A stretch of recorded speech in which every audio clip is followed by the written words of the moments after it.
삶의 지주라는 말씀으로 같이 은혜를 나누고 이 기독교인의 삶의 지주라는 말씀을 증거하겠습니다. 방금 봉독한 마태복음 22장 34절부터 40절까지의 말씀입니다. 여러분, 우리는 동물의 세계를 보면 동물의 세계는 약육 강식입니다. 강한 자가 약한 자를 잡아먹습니다. 또 그렇게 되어 있는 게 생태계의 법칙이기도 합니다.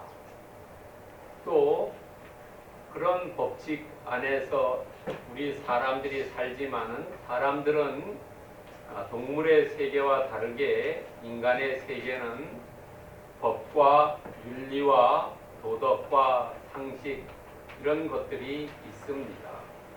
그래서 많은 사람들이 이런 법 아래에 살고 있죠. 그래서 선진국일수록 법치의 세계가 작동되고 후진국일수록 법치가 아니라 인치, 사람에 의해서 자기 멋대로 다뤄지는 것을 인치의 세계라고 하지요. 옛날에 하나님이 모세를 통해서 십계명을 주셨지요. 그리고 그 십계명을 그 당시에 사람들의 삶의 지주로 삼았습니다. 그 삶의 기둥으로 삼았습니다.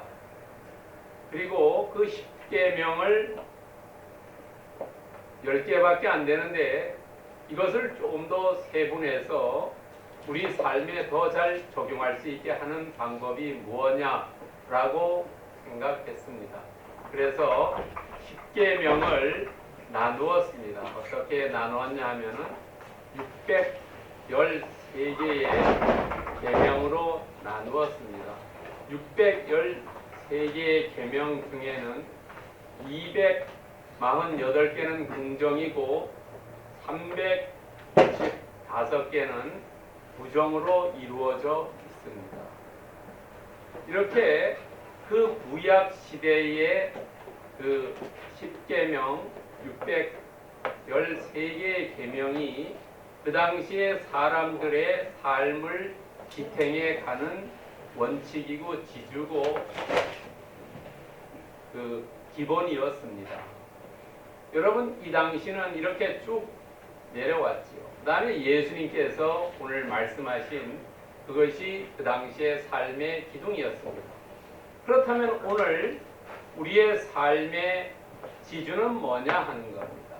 우리는 어떤 것을 가지고 삶의 근본을 삼느냐 하는 거지요. 여러분, 요즘은 옛날에는 그래도 도덕 교육 이런 것을 많이 배워서 사람들이 상식과 순리에 의해서 대부분 삶을 삽니다. 그러나 20대, 10대, 30대 이런 쪽으로 내려갈수록 여러분 그들의 삶이 다릅니다.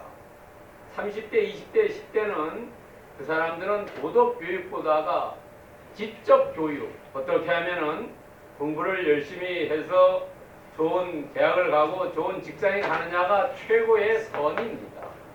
옛날과는 조금 다릅니다.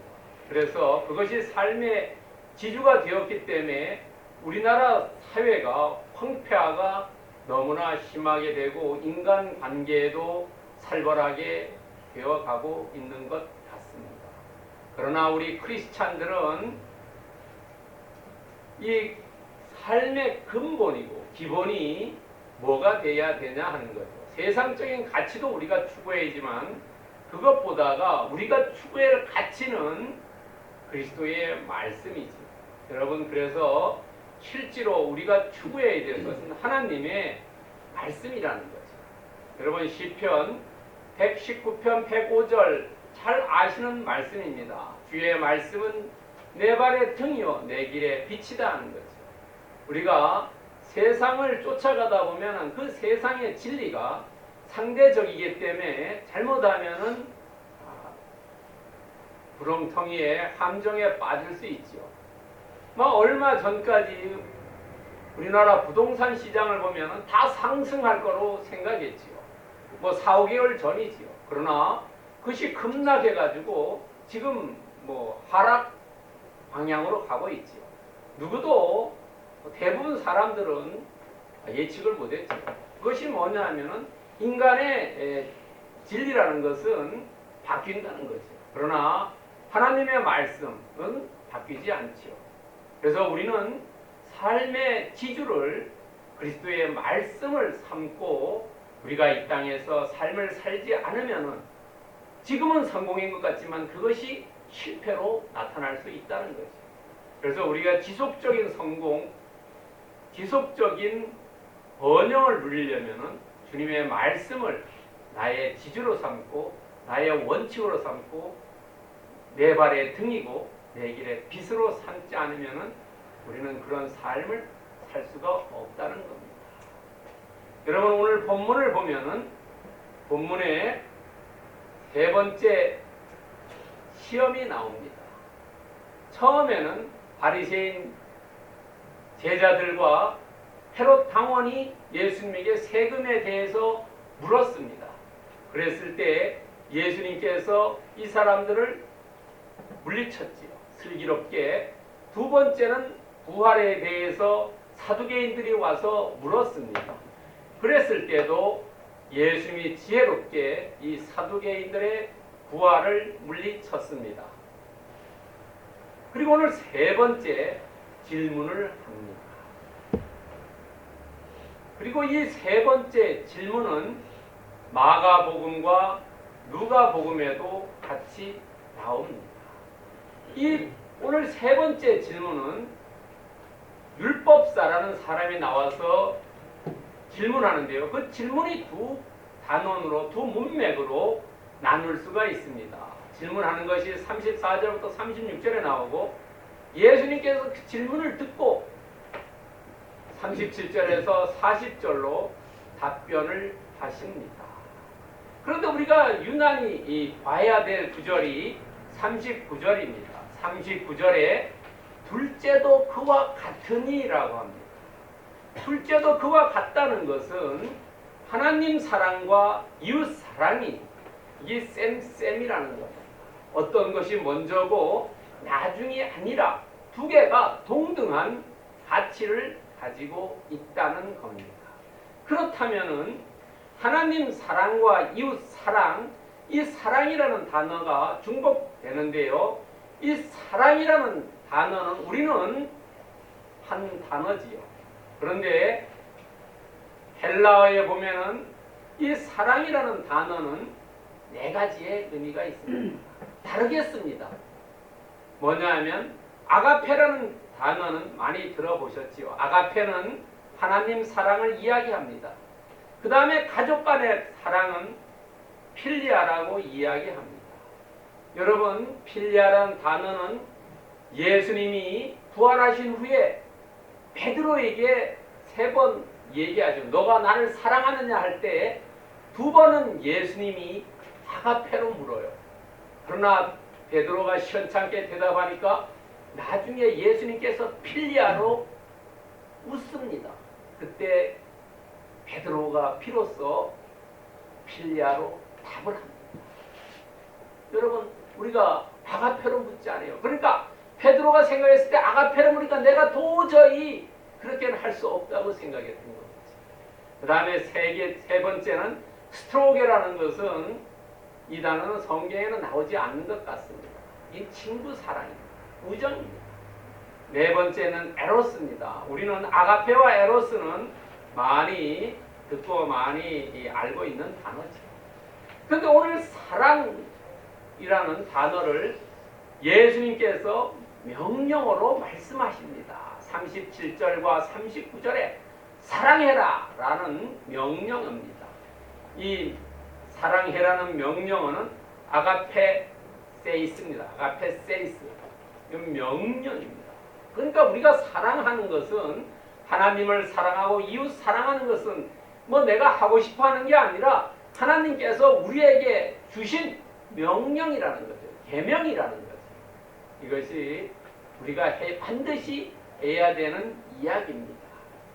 그리고 40절에 보면 율법과 선지자라는 것은 이것은 비유적으로 사용된 단어입니다. 뭐냐 하면 이 단어는 마태복음에 3번 더 나옵니다. 5장 17절과 7장 12절과 11장 13절에 나오는데 11장 13절에는 선지자가 먼저 나옵니다. 선지자와 율법 이렇게 나옵니다. 이것은 구약에 나오는 모든 계명을 이야기합니다. 모든 계명이 몇 개라고 아까 제가 말씀드렸습니까? 613가지의 계명을 이야기합니다. 그리고 마지막에 오늘 40절 마지막에 보면은 강령이니라 이러죠. 여러분 공무원들은 가면 공무원 강령이 있습니다. 반드시 해야 되는 일. 근데 강령이라는 것은 헬라어로 보면 크레마타입니다.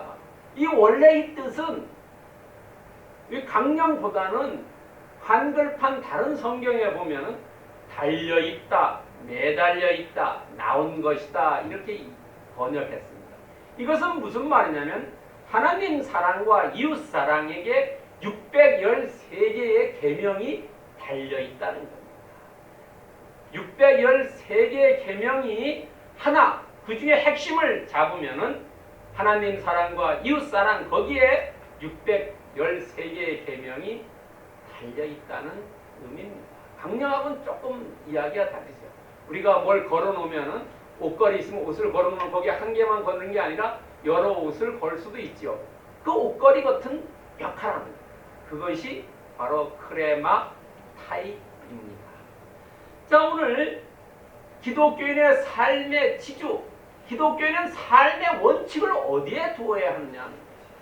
내 삶의 근본이 돈을 많이 벌고 명예를 높이고 내가 큰 차를 타고 좋은 집에 살고 그거는 세상 사람들이 추구하는 거라는 거죠. 우리의 삶의 원래의 지주는 원칙은 다른 거라는 겁니다. 그것을 오늘 예수님께서 이 율법사들이 하는 질문을 통해서 우리에게 말씀해 주고 있습니다. 그래서 첫 번째로 세 번째 질문과 두 번째로 하나님 사랑과 세 번째 이웃 사랑으로 나누어서 보겠습니다. 여러분 세 번째 질문을 보면은 33절과 36절의 말씀입니다. 바리새인 중 한 율법사가 나옵니다. 여러분 율법사라는 이야기는 이것은 헬라어로 노미코스입니다. 이 노미코스인데요. 노미코스는 영어 성경을 보면 로이어라고 번역됐습니다. 로이어요. 변호사지요. 우리가 알다시피. 그런데 이 마태는 이 율법사라는 단어를 딱 여기 한 번 썼습니다. 그리고 마태는 이 마태복음에 서기관이라는 단어를 많이 썼습니다. 이 서기관과 율법사는 거의 동등한 의미를 가지고 있습니다. 서기관은 영어 성경을 보면 뭐라고 써있냐면요. Teachers of the Law입니다. 율법 교사입니다. 다른 성경 보면. 근데 서기관하고 율법사는 조금 다릅니다. 여러분 우리가 알기 쉽게 얘기하면 법을 공부하는 사람을 법학자라고 하죠. 법을 공부하는 사람, 법을 연구하는 사람. 그러나 변호사는 그 법을 이렇게 하는 거죠. 실행하는 사람들이죠. 그래서 이 서기관은 교사, 가르치는 사람이고 율법사는 그것을 실행하는 사람입니다. 그래서 서기관은 그램마튜스라고 헬라어로 얘기합니다. 우리가 영어의 문법을 그램마라고 하죠. 문법이 딱 맞아야 되지 않습니까? 그래서 그램마가 헬라어 그램마튜스예요. 그래서 그램마튜스는 서기관이라는 게 하나 1.1획이 틀리면 안 되는 사람들이죠. 법조문에 등자 하나 때문에 논란도 되지요. 여러분 한 단어가 의미가 다르다는 거죠. 그래서 율법사가 율법을 가지고 예수님께 질문을 합니다. 이 마태가 생각하기에 그 중에서 가장 뛰어난 율법사 한 사람을 찾아서 예수님께 보낸 것입니다. 다시는 마태는 율법사라는 단어를 더 이상 사용하지 않습니다. 그리고 이 율법사도 앞에 사두개인이나 헤롯 당원이나 이런 사람들처럼 예수님을 선생님이라고 부릅니다. 선생님은 디다스 칼레죠. 여러분, 디다스 칼레라고 부른 사람은 예수님을 믿지는 않지만은 그래도 선생님으로서는 인정하는 사람들이죠. 여러분, 예수님의 제자들은 랍비라고 다 부릅니다.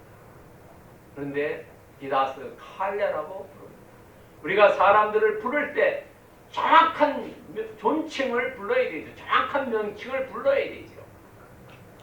그래서 그 사람이 정확하게 명칭을 부르면 그 사람을 인정해주고, 정확한 명칭을 부르지 않으면 그 사람을 인정해주지 않는다는 겁니다. 그런데 이 율법사가 계명 중에 큰 것이 뭐냐라고 물어요. 크다라는 것은 헬라어로 메갈레라고 얘기합니다. 이 당시에 613개의 율법 중에 어느 것이 중요하고 중요하지 않냐는 거죠. 경중이 어떻게 되느냐. 실제로는 율법에 경중이 없습니다만은 이 사람들은 경중을 따졌다는 거예요. 우리가 어떻게 알 수 있냐면 마태복음 23장 23절에 보면은 우리가 그것을 알 수 있어요. 예수님께서 말씀하세요. 화이스 진저 외식하는 서기관들과 바리새인들이여, 너희가 박하와 효양과 은채의 11조는 들이되 율법에 더 중한 바 정의와 긍휼과 믿음은 버렸다. 그러나 이것도 행하고 저것도 버리지 말아야 된다. 자기들이 편한 것만을 취해서 행했다고 예수님께서 바리새인과 서기관들을 질책하고 있습니다. 우리는 이 율법사의 질문을 통해서 배반적인 삶을 추적할 수 있다는 거죠. 표리부동한 삶을 추적할 수 있다는 겁니다. 말하고 행동하는 것이 다르다는 것을 우리가 알 수 있다는 겁니다. 에스겔서 33장 31절에 보면은 백성이 모이는 것 같이 내게 나오며 내 백성처럼 내 앞에 앉아서 내 말을 들으나 그대로 행하지 아니하니 이는 그 입으로는 사랑을 나타내도 마음으로는 이익을 따른다 하는 거지. 입으로는 존경하고 하지만은 마음속으로는 안 그렇다는 거죠. 지난 주에도 말씀드린 부밀복검이라고 그랬죠. 부밀복검. 입에는 꿀을 담고 있지만은 뱃속에는 칼을 가지고 있는 사람들이라는 겁니다. 예수님은 이 질문을 통해서 알았다는 거죠. 아하, 이 사람들이 존칭하는 게 아마 선생님이라고 불렀죠. 그리고 율법의 크고 작으냐를 질문하고 있는 것을 통해서 이 사람들이 어떤 마음을 가지고 있다는 것을 알았다는 겁니다. 그리고 요한복음 1장 47절에 보면은 우리에게 예수님이 말씀하고 있습니다. 뭐냐면은 예수께서 나다니엘이 자기에게 오는 것을 보시고 그를 가리켜 가라사대 보라, 이는 참 이스라엘 사람이라 그 속에는 간사함이 없다는 거예요. 표리 부동이 아니라 표리 일체라는 거죠. 우리 크리스찬들의 삶은 이 율법사와 같은 삶이 아니라 나다니엘 같은 삶을 살으라는 거죠. 안과 밖이 같아야 된다는 거죠. 입으로 말하는 것과 내 뱃속에 있는 것도 같아야 된다는 거죠. 입으로 사랑을 하면 그것을 실행할 수 있어야 된다. 그래서 우리가 보통 속담 격언을 올려 남아 이런 중천금이라고 얘기하잖아요. 한번 이야기했으면 반드시 지켜야 된다는 거죠. 그 때문에 약속이 중요한 거예요. 여러분, 오늘 이 말씀을 통해서 정말로 나는 나다니엘 같은 삶을 살고 있느냐라고 우리 모두 체크해 볼 필요가 있습니다. 두 번째는 하나님의 사랑입니다. 37절부터 38절. 예수님께서 하나님의 사랑을 이야기하면서 신명기 6장 5절을 인용합니다. 신명기 6장 5절은 너는 마음을 다하고 뜻을 다하고 힘을 다하여 내 하나님 여호와를 사랑하라 라는 겁니다. 여기서 오늘 우리가 예수님께서 이건 신명기 6장 5절이고요. 예수님께서 오늘 말씀하시는 그 말씀을 보면은 다르게 이야기하고 있지요. 37절에 보면은 예수께서 이르시되 내 마음을 다하고 목숨을 다하고 뜻을 다하여 주 너의 하나님을 섬기라 이랬습니다. 그런데 마음을 다하고 목숨을 다하고 뜻을 다한다는 것은 뭐냐면 영어로 얘기하면 하트와 소울과 마인드입니다. 목숨이라는 우리 목숨이 순교하는 그것이 아니라 원래 헬라에는 푸시케로 써 있습니다. 영혼입니다. 그러니까 내가 마음과 영혼과 마인드는 하트와 좀 다르죠. 이성적인 마음을 얘기하죠. 이것을 다하는 거예요. 그러니까 하나님 사랑은 내 전체의 삶을 들여서 사랑하라는 겁니다. 이것이 우리가 사랑하는 것이 그냥 감정적인 사랑이 아닙니다. 감정적인 사랑이 아닙니다. 우리가 우리의 행동과 우리의 자세가 어떻게 되어 있느냐를 요구하는 겁니다. 하나님 사랑하는 것이 내가 하나님을 위해서 정말로 마음과 영혼과 뜻을 하나님께 드리느냐 하는 거예요. 내 전체의 삶을 로마서 12장 1절에 얘기하듯이 산 제물로 내가 드리고 있느냐라는 것을 요구하는 겁니다. 그것이 사랑하는 겁니다. 그리고 예수님께서 대답하시기를 이 율법사가 계명 중에 어떤 것이 크냐고 질문했기 때문에 예수님은 큰 것과 그리고 거기다가 첫째라는 것을 추가해서 답변을 하십니다. 그런데 이 첫째라는 헬라어가 프로테입니다. 여러분 우리가 축구 보더라도 제일 잘하는 사람이 K1 리그에 있죠. 프로 축구보다는 있죠. 야구에도 1군과 2군이 있죠. 제일 잘하는 프로 선수들이 1군에 가서 하죠. 오늘 이 첫째라는 것은 순서의 첫째가 아니고 다른 성경 번역은 최고다. 그리고 가장 중요한 이런 의미도 있습니다. 그래서 크고 가장 중요한 것이다 라고 번역할 수도 있습니다. 여러분 그러면은 하나님에 대한 사랑은 마음과 목숨과 뜻을 다해서 사랑한다. 이런 그러면 우리에게 요구하는 것이 뭐냐면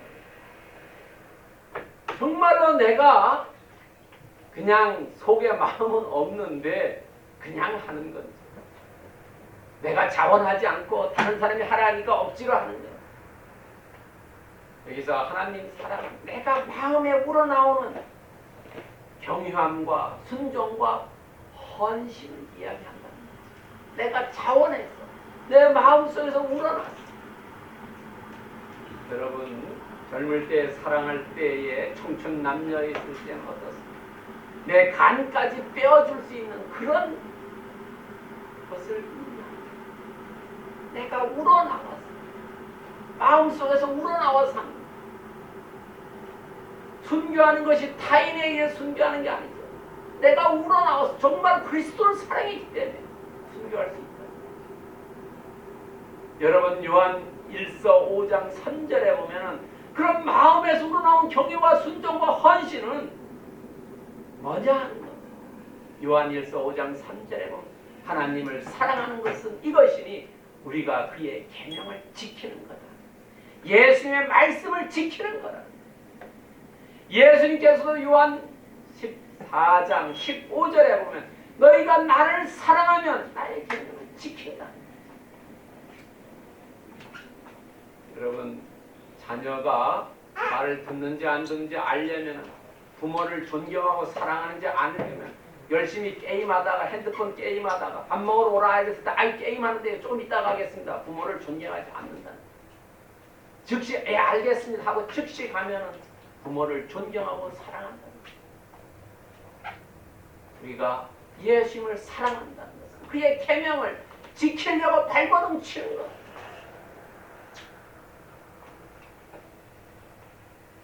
세 번째는 이웃 사랑입니다. 39절에서 40절 레위기 19장 18절에 나오는 말씀을 예수님께서 인용해서 말씀하고 있어요. 레위기 19장 18절은 원수를 갚지 말며 동포를 원망하지 말며 내 이웃 사랑하기를 내 자신과 같이 사랑하라. 나는 여호와이니라. 여기서 내 이웃은 누구냐 하는 겁니다. 내 이웃은 구약에서는 민족주의를 얘기하고 있습니다. 자기네 족속만 얘기하고 있습니다. 그러나 예수님께서 신약에 오셔서 모든 사람을 이야기하고 있습니다. 우리가 잘 아는 사마리아 사람 어떻습니까? 이방인이지, 유대인이 아니지. 그러나 그 사람 예를 들어서 이야기합니다. 여러분 또 다른 이야기도 하죠. 원수를 위해서 마태복음 5장 44절에는 원수를 사랑하며 박해하는 자를 위해서 기도해라. 예수님은 모든 사람, 나를 해치는 적까지를 이웃으로 봤다는 거예요. 그리고 내 자신처럼 사랑해라 라는 것은 너의 육신의 일부라는 거예요. 타인이. 그리고 그 사람들을 손해가 나지 않고 그 사람 자체를 존경하고 그 사람의 유익이 되게 하고 선행을 행하라는 것. 여러분 로마서 13장 10절에 보면 사랑은 이웃에게 악을 행하지 않는다는 선행을 하는 거라는 거죠.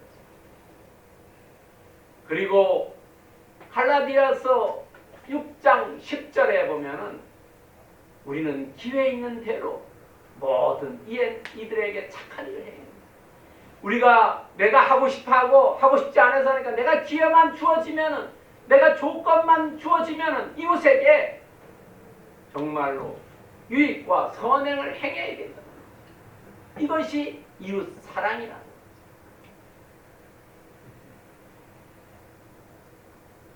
그렇다면 오늘 본문을 이 예수님께서 이웃 사랑과 하나님 사랑에 대해서 율법사의 질문에 답하면서 교훈을 말씀하셨죠. 그렇다면 이 교훈을 통해서 우리에게 주는 메시지는 뭐냐는 거예요. 여러분 그 메시지는 십자가의 사랑이라는 거죠. 이웃 사랑과 하나님 사랑은 두 개의 수레바퀴라는 거예요. 수레가 굴러갈 때 자동차가 갈 때에 바퀴가 한쪽에 따로 가면 갈 수가 없지요. 여러분 예수님이 십자가에서 돌아가시면서 나의 영혼은 아버지에게 맡기고 저기 나에 못 박는 자들은 다 용서해 주라고 하지. 여러분 십자가의 사랑은 수직적인 사랑과 수평적인 거예요. 수직과 수평이라는 거예요. 수직은 하나님의 사랑이고 수평은 이웃의 사랑이라는 거예요. 이 십자가의 사랑을 고린도전서 1장 18절에서 이렇게 얘기합니다. 십자가의 도가 멸망하는 자들에게 미련한 것이지만 구원을 받은 우리에게는 하나님의 능력이라는 거예요. 여러분, 많은 사람들이 이웃 사랑하는 것보다가 이웃을 어떻게 하면 약탈하고 어떻게 하면 더 뺏을 수 있고 이러죠. 하나님은 모르는 거 없다고 하는 게 많은 사람들이지. 그러나 우리 크리스찬들은 하나님의 사랑과 이웃 사랑이 내 삶의 지주고 그것이 곧 하나님의 능력이라는 거죠. 여러분, 이웃 사랑하는 것이 내 힘으로 할 수 있습니다. 하나님의 능력이 내게 임해야지 내가 이웃을 사랑할 수 있고 하나님의 사랑할 수 있다는 거죠. 그렇다면 우리는 어떻게 이것을 삶에 적용할 수 있느냐 하는 겁니다. 하나님의 사랑은 절대적인 순종과 희생적인 드림이라는 거죠. 나를 산 제물로 드리고 하나님의 말씀에 내 삶을 순종시키는 거라. 바울이 얘기했듯이 나를 쳐서 복종시키는 거죠. 내 뜻대로 가는 게 아니라 내 뜻을 꺾고 하나님의 뜻을 앞세워서 가는 겁니다. 이것이 하나님의 사랑입니다. 부모님에게 순종하는 것은 내 뜻을 꺾고 부모님을 따르는 것이 부모님에게 순종하는 거죠. 우리가 하나님의 순종은 내 뜻을 꺾고 말씀을 쫓아가는 거죠. 그것이 빛이고 등불이라는 거죠. 그리고 우리가 이웃에 대한 사랑은 수평적인 사랑이다. 수평적인 사랑을 실천을 하는 겁니다. 여러분, 야고보서 2장 16절에 보면 너희 중에 누구든지 그에게 이르되 평안히 가라, 덥게 하라, 배부르게 하라 하며 그 몸에 쓸 것을 주지 아니하면 무슨 유익이 있으리라. 여러분, 말로만 하는 거 그 유익이 없다는 거래요. 이웃 사랑은 실천하는 겁니다. 실천. 그리고 그것은 두 가지로 나눠볼 수 있는데 이것은 하나라는 거예요. 영적인 돌봄과 사회적인 돌봄이라는 거죠. 우리가 영적으로 예수 그리스도 믿지 않는 사람들을 불쌍히 여기는 것, 그것도 돌봐줍니다. 야, 교회 나와라. 말씀을 읽고 기도하자. 이게 영적으로 돌봄이야. 그리고 아까 뭐라고 말씀해요? 평안하게 해주고 덥게 해주고 배부르게 해주는 거. 이건 사회적인 돌봄이야. 두 개가 하나가 되어 있습니다. 우리는 육적인 돌봄과 영적인 돌봄, 이것을 우리가 행해야 된다. 실천해야 된다. 그래서 요한일서 3장 18절에 보면 자녀들아 우리가 말과 혀로만 사랑하지 말고 행함과 진실함을 하자. 하나님에 대한 사랑도 행함하고 진실로 하고 이웃 사랑도 행함과 진실함으로 하자는 거죠. 이것이 우리의 삶의 지주가 되어야 돼요. 우리의 삶의 원칙이 되어야 된다는 거예요. 우리는 그리스도의 은혜 아래서 정말로 나의 삶이 그리스도의 사랑과 이웃에 대한 사랑을 행함과 진실함으로 나타낼 때 그 사람이 진정한 크리스찬입니다. 여러분, 세상 사람들은 이웃의 봉사만 많이 하면 그것이 된 거로 알고 있어요. 그렇지 않습니다. 하나님 사랑을 열심히 하는 사람은 이웃 사랑을 할 수 있고 이웃 사랑을 하는 사람은 근거를 하나님 사랑에 기초해야 된다는 거예요. 세상 사람들은 봉사하는데 그것이 하나님 사랑에 근거하지 않는다는 거죠. 그것은 자기 의를 나타낸다는 겁니다. 우리는 하나님 사랑과 이웃 사랑은 수레바퀴처럼 동시에 굴러가야 합니다. 그런 삶이 우리의 삶의 기초가 되어야 된다. 그런 삶의 기초가 되기를 그리스도의 이름으로 축원드립니다. 아멘.